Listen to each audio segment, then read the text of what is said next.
বিগত শ্রেণী পড়বে সে মানজাটা মারলাম। এই শোনো, মুই তোমার এক্সের ভালোবাসি। আই লাভ ইউ বাবু। তোমারটা দেখছো? থু।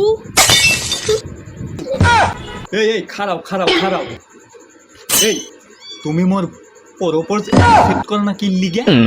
সমস্যা কি তোমার? আয় আল্লাহ ওসারা দিয়ে এবার টেরা। ও বুঝি হেললিগে হাঙ্গা দিন চশমা সই দিয়ে বাপ দেখাও না। কি যোগ্যতা আছে মোরে আবার প্রপোজাল পাড়ে আরে অ্যাকসেপ্ট করতে কয়। এই খারাপ কমে যাও মনো, মোর যোগ্যতা লইয়ে তুলছো প্রশ্ন। মুই কেডা জানো? মোর 14 গোষ্ঠীতে ক্ষমতাবান লোকের নাই অভাব। মুই খালি একবার কমু মোর সরকারি চাকরি লাগবে। মোর 14 গোষ্ঠীতে কেউ যুদ্ধ হরে নাই, তাতে কি হইছে?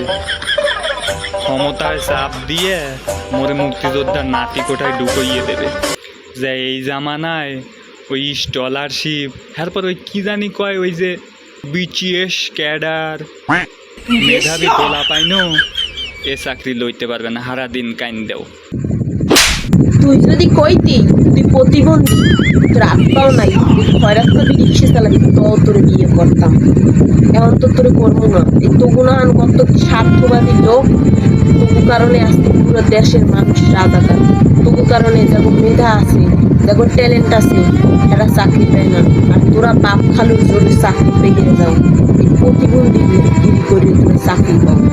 আমি একজন রিক্সাওয়ালার বিয়ে করবো, তো ওই ক্ষমতাদারী কোঠা, এই যে কোঠার কারণে দেশের আজকে হাজার হাজার ছাত্রছাত্রীরা রক্ত ঢেলে দিতে আছে। এই কোঠার জন্য আজকে বাংলাদেশের মানুষ, বাংলাদেশের ছাত্রছাত্রীরা রাত নাই দিন নেই রাস্তায় পড়ে রয়েছে এই আন্দোলনের জন্য, এই অধিকারের জন্য, যাতে মেধাবী স্টুডেন্টরা সুযোগ পায়।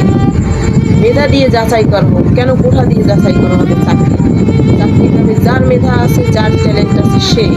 একজন রিক্সাওয়ালা বাবা লেখাপড়া করে তার সন্তানকে মানুষ করায়, তার মুক্তিযোদ্ধা কোঠা নাই, তার কোনো কোঠা নাই, তার জন্য কি তার সন্তান চাকরি পাবে না? তার সন্তান মেধাবী, কেন চাকরি পাবে না? চাকরি পাবে যে মেধা আছে, যার চাকরি পাবে সে।